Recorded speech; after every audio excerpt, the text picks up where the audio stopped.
Hello students, आज के lecture 9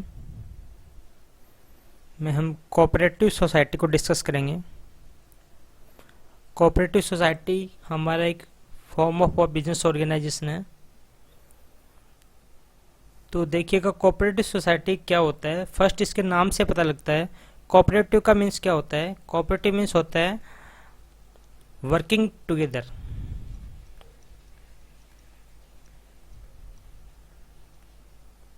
means साथ में मिलके काम करना, उसको बोलते हैं हम कोऑपरेटिव। ठीक है, तो कोऑपरेटिव सोसाइटी मीन्स ऐसी सोसाइटी जिसका मेंबर होते हैं वो साथ मिलकर काम करते हैं। ठीक है, और उसका जो पर्पज क्या होता है, सभी मेंबर का एक कॉमन पर्पज होता है। तो आप इसका मीनिंग लिख लीजिएगा कि कोऑपरेटिव मीन्स वर्किंग टुगेदर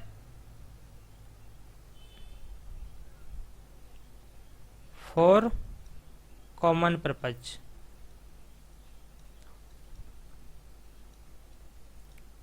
ये हो गया हमारा कोऑपरेटिव का मीनिंग। आप बोलते हैं ना कि कोऑपरेट करना, एक दूसरे को कोऑपरेट करना मीन्स कोऑपरेटिव, दूसरे का सहयोग करना। तो working together for common purpose, जब पर्टिकुलर ग्रुप के जो मेंबर्स हैं वो साथ में मिलकर काम करते हैं और उनका ऑब्जेक्टिव है वो कॉमन है, तो उसको हम बोलते हैं कोऑपरेटिव सोसाइटी। ओके, अब कोऑपरेटिव सोसाइटी क्या एक बिजनेस फॉर्म ऑफ ऑर्गेनाइजेशन है। फॉर्म ऑफ बिजनेस ऑर्गेनाइजेशन ये आपको पता है क्योंकि हमारा चैप्टर का नाम ही क्या है, फॉर्म ऑफ बिजनेस ऑर्गेनाइजेशन। ठीक है, अब ये क्या होता है, ये एक वॉलेंट्री एसोसिएशन होता है। वॉलेंट्री एसोसिएशन होता है, कंपलसरी नहीं होता कोऑपरेटिव सोसाइटी में आपको मेंबर बनना, आपकी विश पे डिपेंड करता है। ये आप बन भी सकते हो, एंट्री भी हो सकते हो, एग्जिट भी हो सकते हो, means it depend on your wish. ठीक है, तो मैं यहाँ पे लिख रहा हूँ वॉलेंट्री एसोसिएशन ऑफ पर्सन। ये वॉलेंट्री एसोसिएशन है।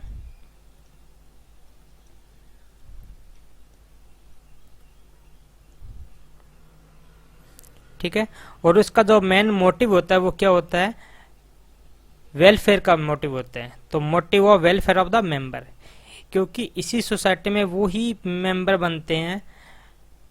ठीक है, और उन्हीं मेंबर का वेलफेयर के लिए ये सोसाइटी बनाई जाती है। ये सोसाइटी सिर्फ और सिर्फ उन्हीं मेंबर के लिए ही काम करती है। ठीक है, तो इसका मोटिव होता है motive of welfare of the members.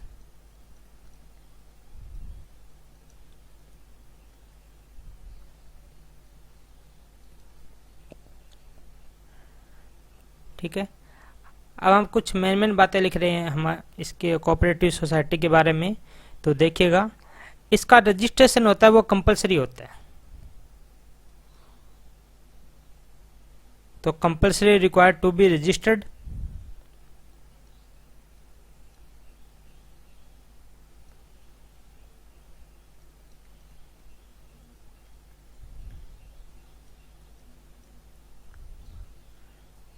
इसको रजिस्ट्रेशन कराना जरूरी होता है।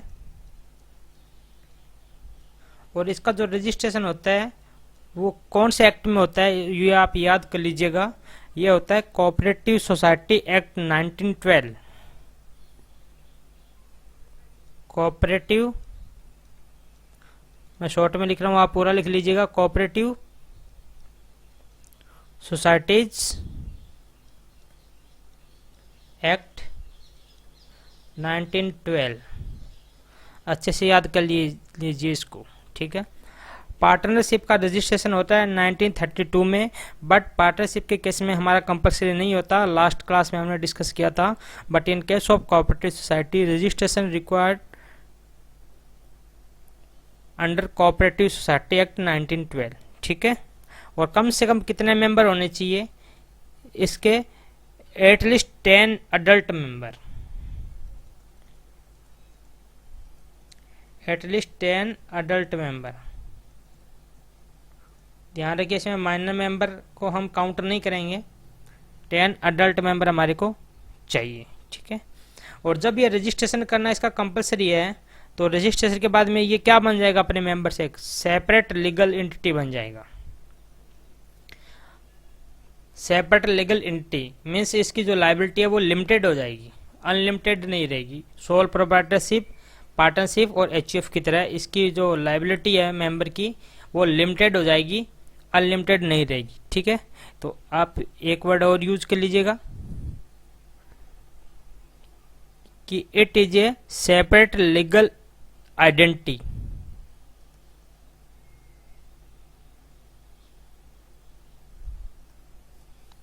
It have a separate legal identity, इसके अलग आइडेंटिटी बन जाएगी, मेंबर को इसमें नहीं जाना जाएगा, ये अपने एक खुद अपनी आइडेंटिटी बना लेगी आफ्टर रजिस्ट्रेशन, रजिस्ट्रेशन के बाद में। ठीक है, तो ये हमारा कोऑपरेटिव सोसाइटी के बारे में मेन कुछ हमने डिस्कस किया है बातें, तो आप इसको अच्छे से देख लीजिएगा।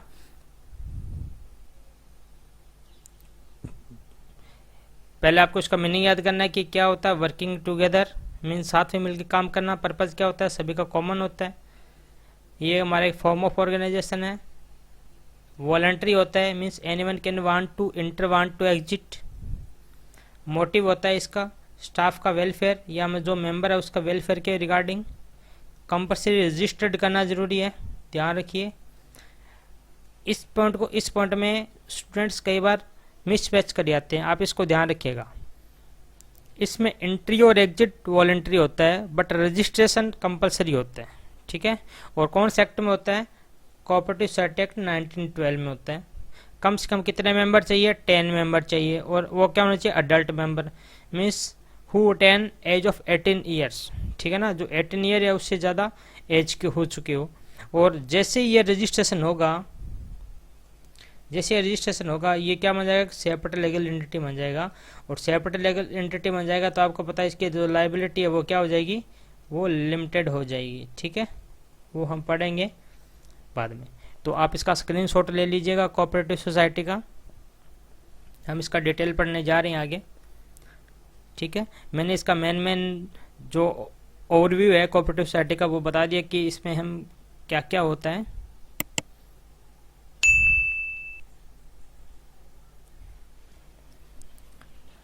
अब देखिए, अभी हमने डिस्कस किया था वॉलंटरी एसोसिएशन, मीन्स कंपलसरी नहीं होता। ओ person constitute for the purpose of protecting their economy and social interest. यहाँ देयर किसकी बात हो रही है, मेंबर की बात हो रही है। तो मेंबर्स के बेनिफिट के लिए ये बनाया जाता है। ठीक है, और मेंबर्स कितने होते हैं, मिनिमम 10 मेंबर है, ध्यान रखिए। मैक्सिमम की कोई लिमिट नहीं है, मैक्सिमम की नो लिमिट, और इसमें माइनर मेंबर को इंक्लूड नहीं किया जाएगा, याद रखिए। 10 कौन से मेंबर होने चाहिए, अडल्ट मेंबर होने चाहिए। ठीक है, अब कई बार एग्जाम में 1 मार्क का क्वेश्चन आ जाता है कि जो कोऑपरेटिव सोसाइटी है उसका किस प्रिंसिपल के बेस पे काम करता है, उसका जो मेन थीम होता है वो क्या थीम होता है। तो उसका थीम होता है म्यूचुअल हेल्प, मतलब एक दूसरे की हेल्प के लिए जो मेंबर्स हैं, और ये इसका मेन थीम है each for all and all for each. ठीक है ना, मीन्स सभी एक दूसरे की हेल्प करते हुए हम क्या करेंगे, काम करेंगे। ठीक है ना, आपने एक नाम सुना होगा सेल्फ हेल्प ग्रुप, जो गांव में चलता है, सेल्फ हेल्प ग्रुप, जिसमें क्या होता है कुछ लेडीज होती है वो अपनी जो स्मॉल सेविंग होती है वो उसको इकट्ठा करके वो बैंक में जमा करवाते हैं, और फिर जो नीडी पर्सन होता है उसको वो लोन के फॉर्म में वो पैसा दिया जाता है, और जो भी उसमें इंटरेस्ट कलेक्ट होता है वो उन्हीं मेंबर्स में से डिस्ट्रीब्यूट कर दिया जाता है। बैंक उसमें कोई अपना कमीशन नहीं रखता। तो ये सेल्फ हेल्प ग्रुप होता है, मीन्स उस पर्टिकुलर मेंबर के लिए बनाया जाता है। तो आप समझ गए होंगे कि कोऑपरेटिव सोसाइटी की जो मेन थीम होता है वो क्या होता है, मेंबर की हेल्प के लिए कोई भी सोसाइटी बनाई जाती है। ठीक है, म्यूचुअल हेल्प के लिए, जिसमें वो सभी मेंबर मिलके काम करते हैं, तो वो होता है कोऑपरेटिव सोसाइटी। ठीक है, अब मैं आपको एक एग्जांपल दिखा रहा हूँ कोऑपरेटिव सोसाइटी का, आप सभी अच्छे से जानते हैं इसको।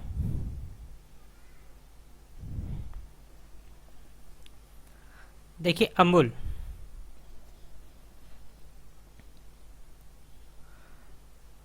अब आप देखोगे कि आपके सामने जो स्लाइड है वो है अमूल की। अमूल एक फेमस ब्रांड है, आपने देखा होगा।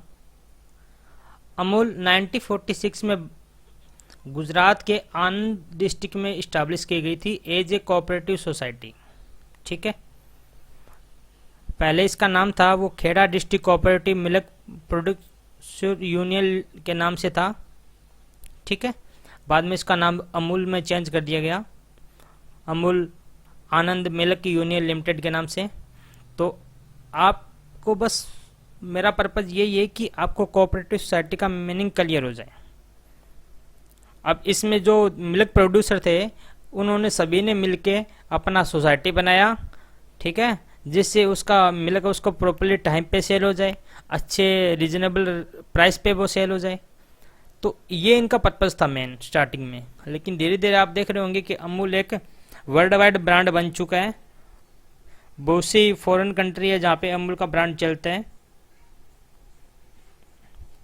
ठीक है, धीरे धीरे ये अपने प्रोडक्ट को भी एक्सटेंड कर रहे हैं। पहले मिल्क प्रोड्यूसर थे, अब मिल्क से related items like sweets, ice cream, condensed milk, ठीक है, घी, बटर, चीज़।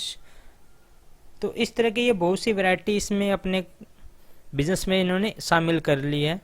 तो आप बस ये देखिए कि अमूल है वो हमारी एक कोऑपरेटिव सोसाइटी है जो आनंद डिस्ट्रिक्ट में इस्टेब्लिश की गई थी 1946।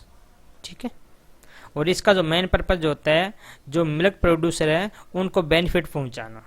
ठीक है, इसमें जो काम करने वाले होते हैं वो उनके मेंबर ही होते हैं। जो मिल्क प्रोड्यूसर जो इसके मेंबर बने हुए हैं वो इसके मेंबर हैं, वो इसके वर्कर हैं, और वो उन्हीं के बेनिफिट के लिए काम किया जाता है। ठीक है, तो अब हम पढ़ रहे हैं फीचर्स।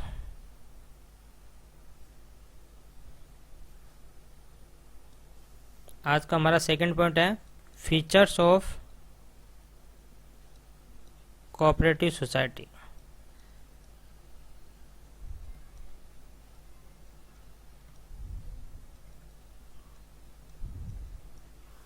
कोऑपरेटिव सोसाइटी के क्या क्या फीचर्स होते हैं तो देखिएगा slide first.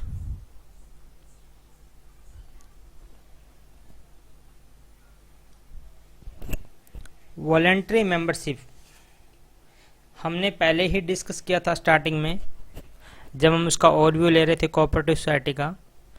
Voluntary membership means compulsory नहीं होता। Anybody can become a member in cooperative society as his own wish and there is no compulsion at all. कोई कंपल्सन नहीं है। ठीक है, means membership is open to all. तो लिख लीजिएगा आप भी,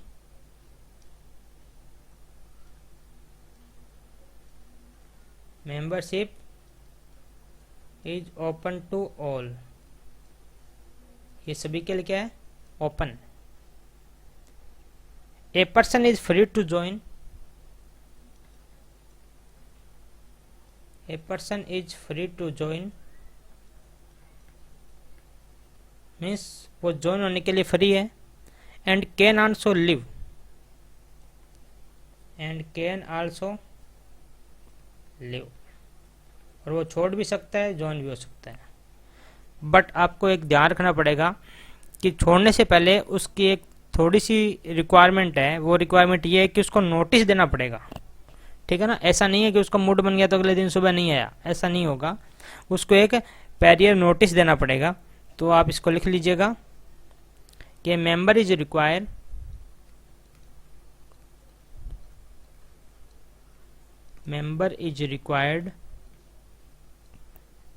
टू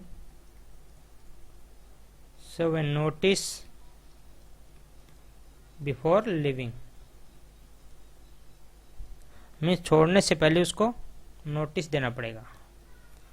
बस ये आप याद कर लीजिए। ये मैंने इसलिए लिखवाया है कि बाई चांस एग्जाम में इसके रिगार्डिंग कोई क्वेश्चन आ जाए तो आप उस क्वेश्चन को इजीली कर सको। तो समझ में आ गया। वॉलंटरी मेंबरशिप है, सभी के लिए ओपन है, कोई भी free to join and can also leave. But अगर आप लीव करोगे तो आपको क्या देना पड़ेगा? एक नोटिस देना पड़ेगा बिफोर लीव। ओके, तो आपका फर्स्ट फीचर हो गया वॉलंटरी मेंबरशिप का। ओके स्टूडेंट्स, तो हम सेकंड फीचर्स की बात करते हैं।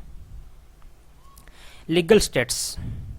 लीगल स्टेट्स कब बनता है? जब किसी फॉर्म ऑफ ऑर्गेनाइजेशन का रजिस्ट्रेशन हो जाता है। तो कोऑपरेटिव सोसाइटी का अभी हम पढ़ के आए थे कि रजिस्ट्रेशन इसका कंपलसरी होता है। और किस में कंपलसरी होता है वो मैंने बताया था, हम दोबारा बात कर लेते हैं। कोऑपरेटिव सोसाइटी एक्ट, आप साथ साथ कमेंट में जरूर डाल दीजिएगा, कोऑपरेटिव सोसाइटी एक्ट 1912, ठीक है ना। क्योंकि हमारा पर्पज ये रहता है कि आप क्लास के साथ साथ ही इसको पढ़ लीजिएगा। तो देखिए क्या लिखा, as the registration of cooperative society is compulsory, अच्छे से देख लीजिएगा। It get separate legal entity and continue existence. जैसे ये लीगल एग्जिस्टेंस में आ जाएगा तो ये सेपरेट लीगल एंटिटी बन जाएगा। हमने ओरियो में लिखा था कि आफ्टर रजिस्ट्रेशन वो एक सेपरेट एंटिटी बन जाता है, उसकी सेपरेट आइडेंटिफाई हो जाती है, एंड कंटिन्यू एग्जिस्ट, और वो कंटिन्यू रहता है। मीन्स ये ख़त्म नहीं होता, पार्टनरशिप की तरह, ठीक है, क्लोज नहीं होता। मेंबर आते रहते हैं, जाते रहते हैं, ठीक है ना। लेकिन ध्यान रखिएगा एटलीस्ट 10 मेंबर होने चाहिए, 10 अडल्ट मेंबर, ठीक है। और वो 10 मेंबर तो रहते हैं क्योंकि मेंबर्स बहुत सारे होते हैं पर्टिकुलर चीज़ के लिए। जैसे हाउसिंग सोसाइटी भी हो सकती है, आपने देखा होगा ना, हाउसिंग सोसाइटी भी एक कोऑपरेटिव सोसाइटी के फॉर्मूले पे काम करता है। उसमें जितने भी मेंबर होते हैं, जितने भी उसमें घर होते हैं, उसके जो ओनर्स होते हैं उनको मेंबर बना दिया जाता है और वो उसी बेस पे वो काम करते रहते हैं, ठीक है। तो इसके हमें सेपरेट नोट्स बनाने की ज़रूरत नहीं है। जो मैंने नोट्स बनाने की ज़रूरत थी वो इसी स्लाइड में ही कवर कर दिया है। बस आपको पता होना चाहिए कि कोऑपरेटिव सोसाइटी एक्ट कौन सा है और इसका कंपलसरी है या नहीं है। और जैसे कंपलसरी इसका रजिस्ट्रेशन कर दिया जाएगा तो वो एक सेपरेट लीगल आइडेंटिटी बन जाएगा और ये कंटिन्यू एग्जिस्टेंस में आ जाएगा, ठीक है। Slide number 3, limited liability. इसकी जो लायबिलिटी होती है वो क्या होती है? लिमिटेड होती है। क्योंकि आपको पता है कि जब भी कोई फॉर्म ऑफ ऑर्गेनाइजेशन सेपरेट हो जाता है, मीन्स दोनों का जो एग्जिस्टेंस है वो अलग अलग हो जाता है, मेंबर अलग और वो फॉर्म ऑफ ऑर्गेनाइजेशन अलग, तो उसकी जो लायबिलिटी है वो पर्सनल नहीं रहती, मीन्स उसकी लायबिलिटी लिमिटेड हो जाती है। और लिमिटेड का मतलब क्या होता है? Limited means extent of the amount contribute bye them, मतलब जितना पैसा उसको इन्वेस्ट करना था वो तो करना ही पड़ेगा।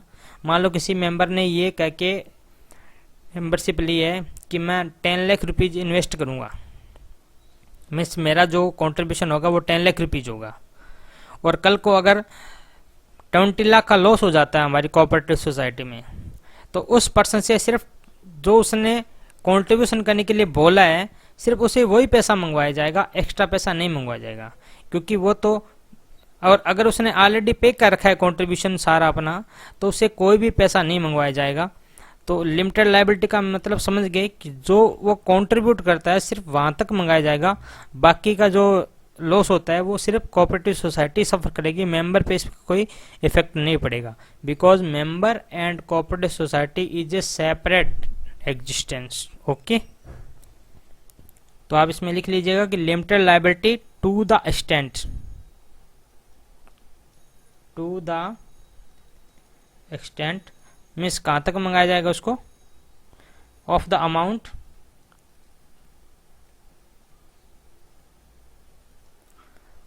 contributed by them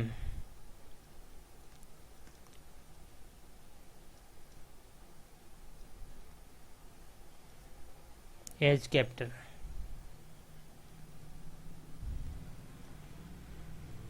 ठीक है। तो उसकी लायबिलिटी क्या होती है? लिमिटेड होती है। आप इसको अच्छे से देख लीजिएगा। अभी तक हम पढ़ के आए थे कि किसी की लिमिटेड होती है, किसी की अनलिमिटेड होती है, लेकिन कोऑपरेटिव सोसाइटी में जो लायबिलिटी होती है वो लिमिटेड ही होती है, ठीक है। और यहाँ पे लायबिलिटी की जो भी बात होती है, कोई भी फॉर्म में, वो किसकी बात होती है? वो मेंबर्स के बारे में बात होती है।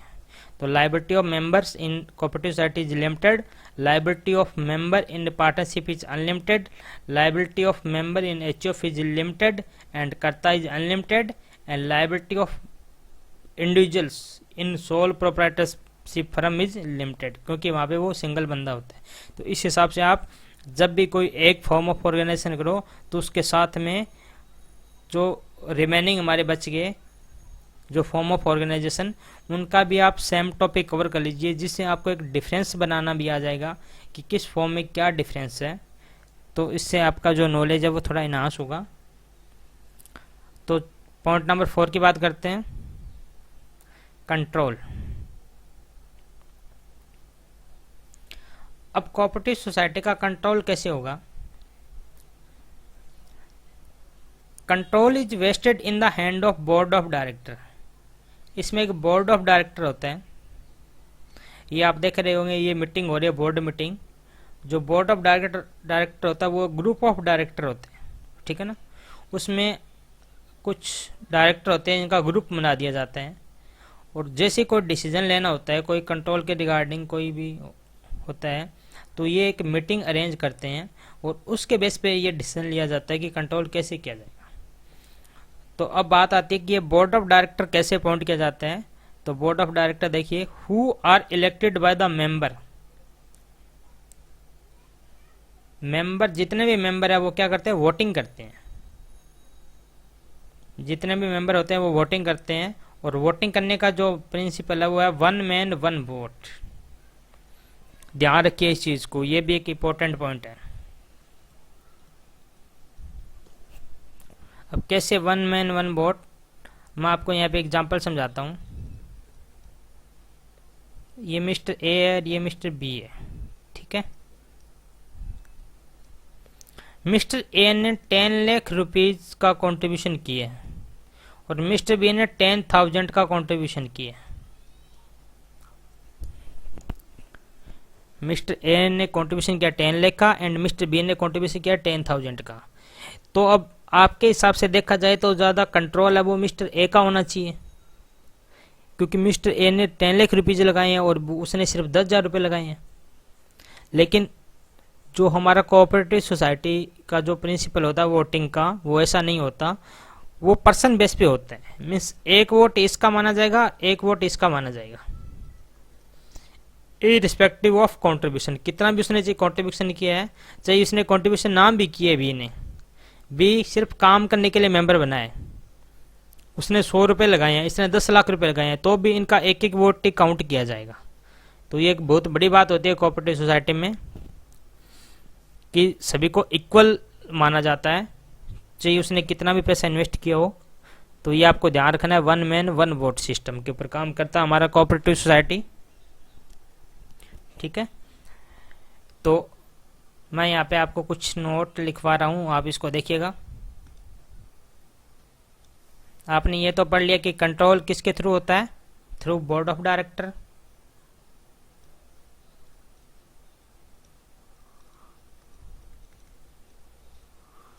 बोर्ड ऑफ डायरेक्टर के थ्रू होता है, ठीक है। या इसको हम ये भी बोल देते हैं, कई बार एग्जाम में आया हुआ क्वेश्चन ये, इलेक्टेड मैनेजिंग कमेटी।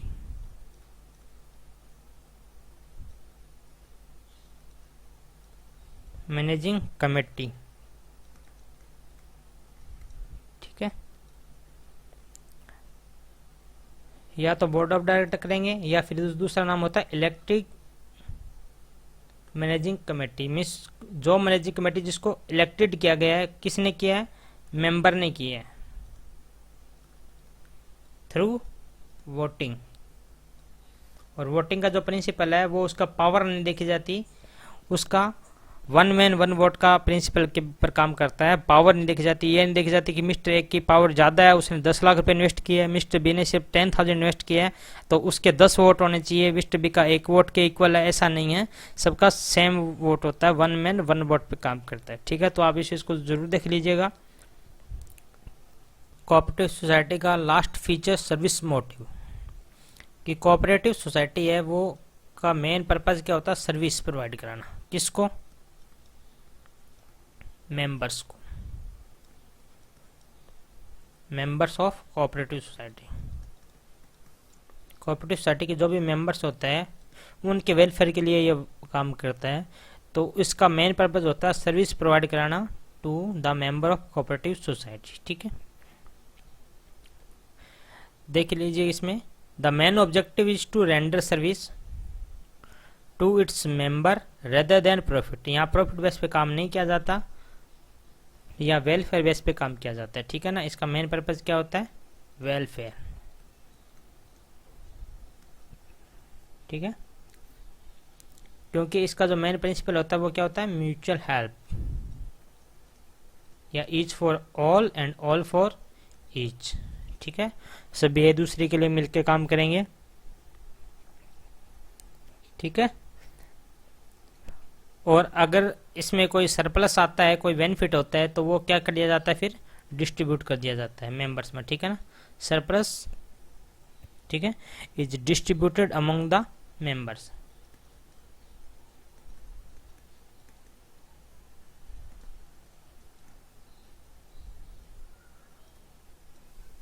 मेंबर्स में इसको डिस्ट्रीब्यूट कर दिया जाता है। तो students, cooperative society I think आपको अच्छे से क्लियर हो गई होगी। जब भी आप किसी भी फॉर्म ऑफ ऑर्गेनाइजेशन को, या ये मैं कहता हूँ किसी भी टॉपिक को पढ़िएगा, तो उस टॉपिक के आप डिटेल में डिस्कस कीजिए, उसके बारे में अपना फ्रेंड सर्कल बनाइए, एक स्मॉल ग्रुप बनाइए 4-5 अपने फ्रेंड्स का, उसके बारे में डिस्कस करिए उस टॉपिक के बारे में। क्योंकि हम बिजनेस स्टडी पढ़ रहे हैं, बिजनेस स्टडी मीन्स जहाँ पे हमारे पास सिचुएशन आने वाली है, प्रैक्टिकल सिचुएशन जिसको हम फेस करेंगे आगे। तो वो सिचुएशन कभी बुक को पढ़ के नहीं सोल्व की जाती, वो हमेशा आपके डिसीजन जो प्रोसेस है उसके थ्रू ही की जाती है, और वो सारी जो हमें क्वालिटी आएगी वो डिस्कशन के थ्रू आएगी। तो इसलिए मैं आपको ये सजेस्ट करूँगा कि अपने फ्रेंड है 3-4, उनका एक ग्रुप बनाइए, और जो भी टॉपिक आप पढ़ लेंगे, एक दिन सेम टॉपिक पढ़िए 4-5 स्टूडेंट का जो ग्रुप है वो, और फिर उसी के बारे में डिस्कस करिए। तो आपके सामने बहुत सारे क्वेश्चंस आएंगे निकल के, ठीक है। तो वही क्वेश्चन आपको क्या करेंगे, आगे जाके आपको कामयाब करेंगे। तो ओके स्टूडेंट्स, हम कोऑपरेटिव सोसाइटी का मीनिंग एंड उसका फीचर्स पढ़ चुके हैं, ठीक है। नेक्स्ट क्लास में मिलते हैं हम कोऑपरेटिव सोसाइटी के अलग टॉपिक के साथ में। Okay okay student, thank you.